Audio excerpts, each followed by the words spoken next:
My name is Zara. I am 21 years old. This is the story of how the flood changed my life. I grew up in a small village in Punjab. Our village was surrounded by fields and green trees. I lived with my parents and two younger brothers. We were not rich, but our life was simple and peaceful. My father worked as a farmer in the fields. He grew wheat, rice, and vegetables to feed our family. My mother stayed at home.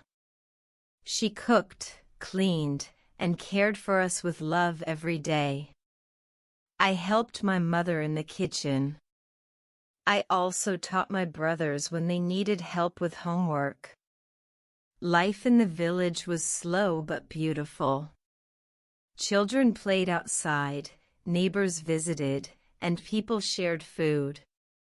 In the evenings, we all sat together in the courtyard.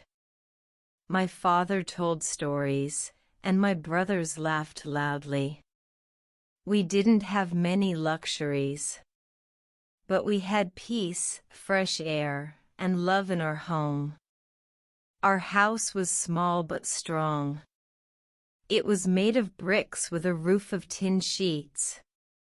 I loved waking up to the sound of birds every morning.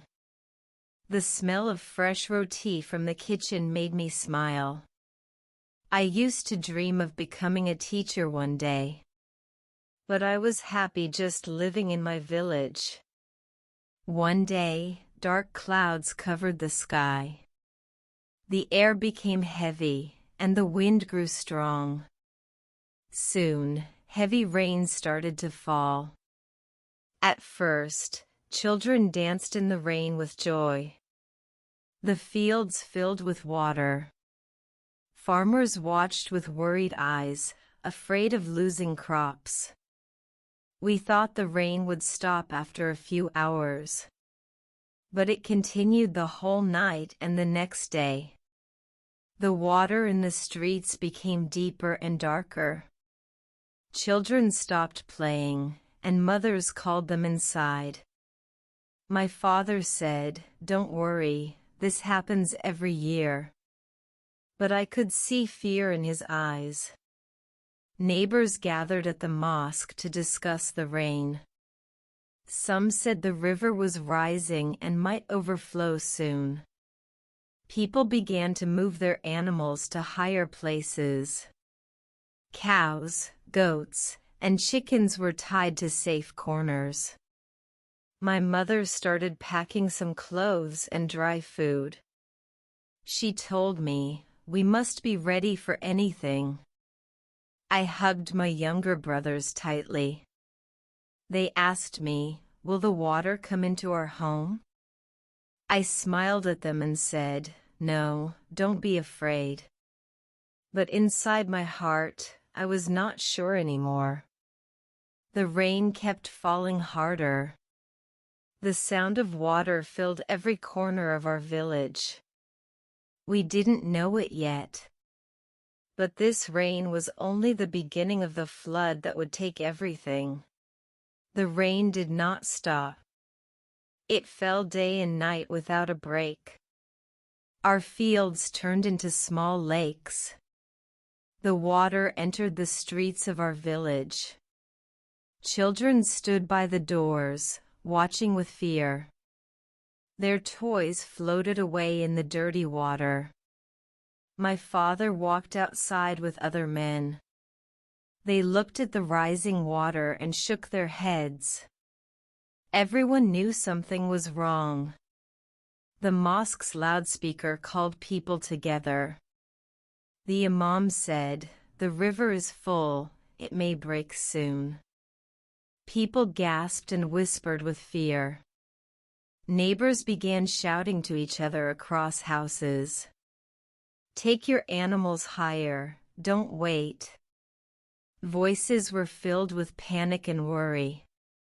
The rain beat loudly on our tin roof. Drops fell inside through small holes. We put buckets to catch the leaking water. My mother's hands shook as she packed a small bag.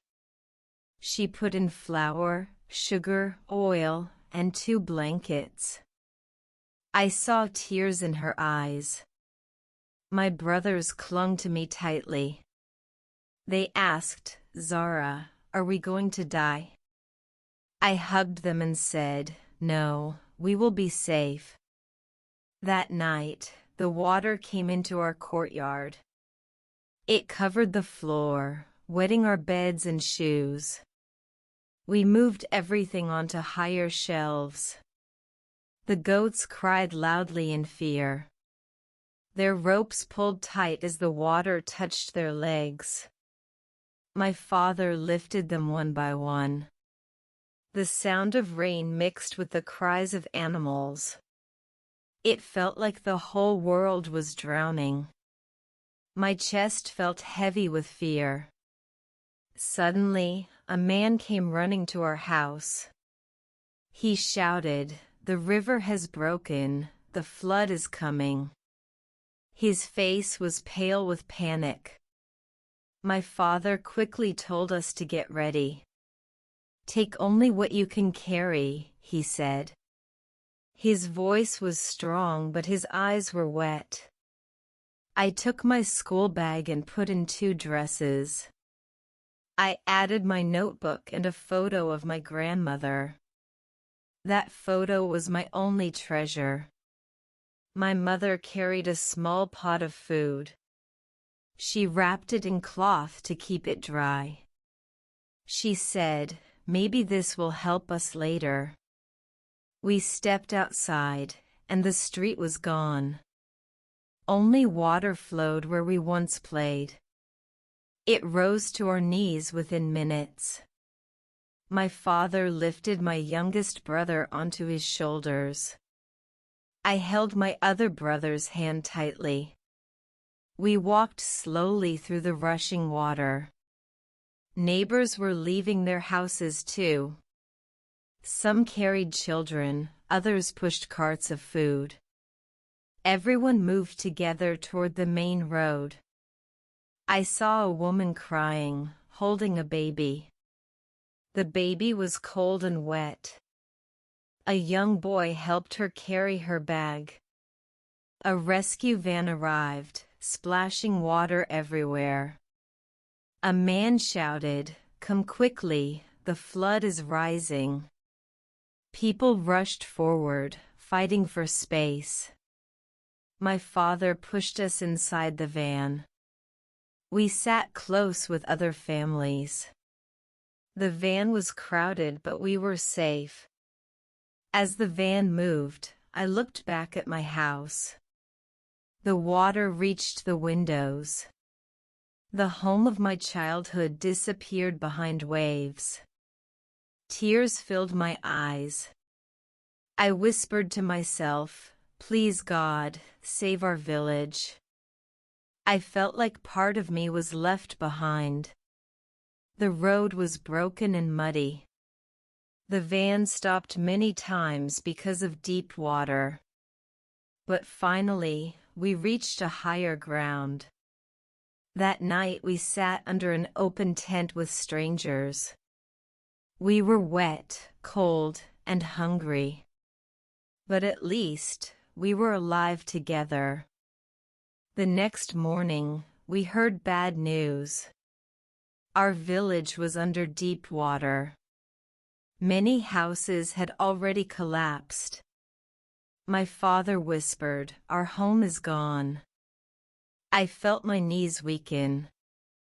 I wanted to scream, but no sound came. I thought of my small bed, my books, my clothes. Everything was gone under the muddy water. It felt like losing a part of myself.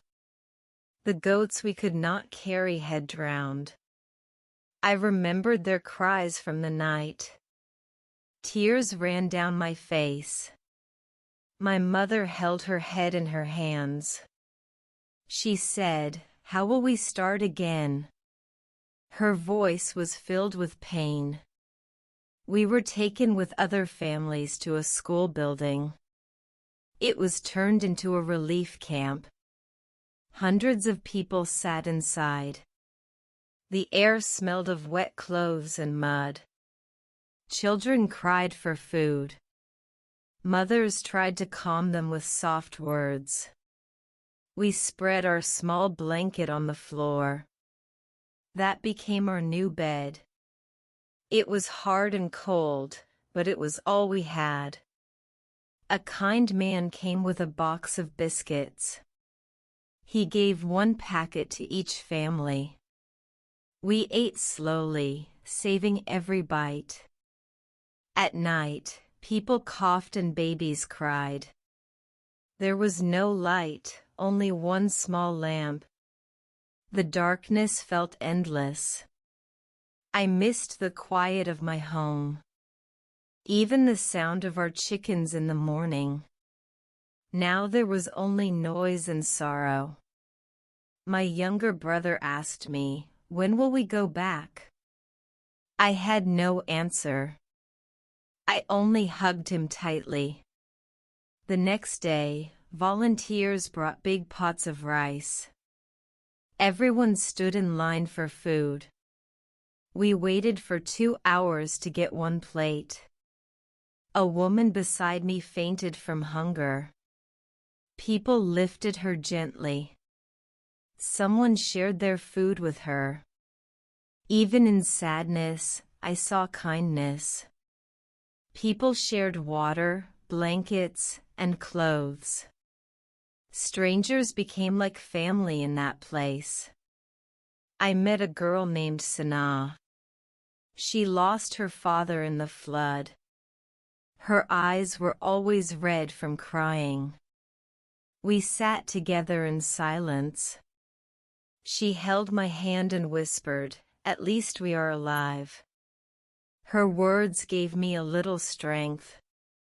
My father went to look for news. When he returned, his face was pale. He said, "The water has destroyed the whole market." Shops, schools, and mosques were underwater. The bridge to the city had broken. Our village was cut off completely. I thought of the trees in our yard. The swing I used to sit on after school. All of it was gone. Every night, I dreamed of our home. I woke up with tears in my eyes. The camp never felt like home. But every morning, helpers arrived. They brought medicine, clean water, and bread. Their smiles gave us small hope. Children in the camp played with empty bottles. They laughed even in hunger. I learned that hope can live even in pain. My mother told me, "We lost our house, but not our lives." Her words became my strength. I promised myself to stay strong. The flood took away our past. But maybe, with courage, we could build a new future. This was only the beginning of survival. Days passed in the relief camp. Each day felt long and heavy. We tried to adjust, but it was not easy. The mornings started with loud voices. Children cried. Women argued in line for food. The air was always filled with noise. We stood in line for breakfast every day. Sometimes rice, sometimes bread with lentils. The food was simple, but we were thankful. Water was even harder to get. A tanker came once in the morning. People carried buckets and fought for turns. We learned to drink slowly. To save every drop of water. Clean water became more precious than gold. Privacy did not exist in the camp. Families slept close together on the floor. Even our whispers could be heard by others. I missed my own room. even the small space in our house. It felt like a palace compared to this camp. At night, people snored and babies cried. Some people prayed loudly in the corner. Sleep never came easily to us. My father tried to be strong every day, but I saw his face grow tired. He worried about money and our future. My mother shared food with other women. They shared stories of their lost homes. Together they cried and found comfort. One afternoon, a group of students arrived. They brought books, pencils, and notebooks. The children's eyes lit up with joy. They opened a small corner as a classroom. Children sat on mats and read together. For the first time, I heard laughter again. My brothers joined eagerly. They copied words in their new notebooks. It gave them hope for learning again. I helped the younger children read. I taught them small words and numbers. It made me feel useful and alive. In the evenings, volunteers showed movies on a projector. Old films and cartoons made children laugh loudly. For a short time, we forgot our pain. I met a woman named Zara. She lost her husband in the flood. She lived in the camp with 2 small children. Her children often sat with us. We shared our blanket with them at night. It made our small space feel even warmer. Farah told me, life takes everything, but it also gives. Her words stayed in my heart. She taught me to look for hope. I noticed some men from the camp working. They helped build toilets and clean the area. They said, if we work, life will feel better. Slowly, the camp became a small community. We shared food, laughter, even our pain. It was not home, but it felt less lonely. My younger brother played with new friends. They made a ball from plastic bags. Their laughter filled the air like sunshine. At night, we sat under the open sky. We looked at the stars above the camp. They reminded me of home and freedom. Sometimes I closed my eyes and dreamed. I imagined walking again in our village. I could almost hear the birds in the fields. Even in the hardest days, I felt small sparks of hope. I knew we could survive if we stayed united. Life in the camp was difficult, but it also showed us kindness, strength, and courage. And slowly, it taught us not to give up. Weeks passed in the camp. Life was not easy, but we learned patience. We learned to live with less and smile more. My father started working with volunteers. He helped carry supplies and build stronger tents. It gave him purpose again. My mother cooked food for sick children. She shared her little strength with others. She became like a mother to many. I continued teaching small children.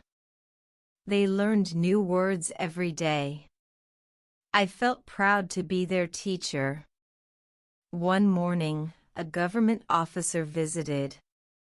He said, "We will help you rebuild homes." Everyone clapped with hope in their eyes. Engineers came to check the damage. They said new houses would be stronger. They promised safety from future floods. The thought of a new home made me smile. I closed my eyes and imagined a clean room. A small bed, a desk, and peace again. My brothers dreamed too. One said, "I want to build a strong house." The other said, "I want to be an engineer." Farah, the widow in the camp, joined us. She said, "We lost a lot, but we are alive." Her words gave us courage. Children painted pictures with donated crayons. They drew houses, fields, and bright suns. It was their way of saying hope is alive. Every day, helpers reminded us, "You are not forgotten, you are important." These words healed wounds in our hearts. At night, I wrote in my notebook. I wrote letters to my future self. I wrote, "Zara, be strong, never give up." One letter said, "You lost your home, but not your dreams." I read it again and again. It gave me courage to move forward. My father often said, "We will rise again." His voice was tired, but his heart was strong.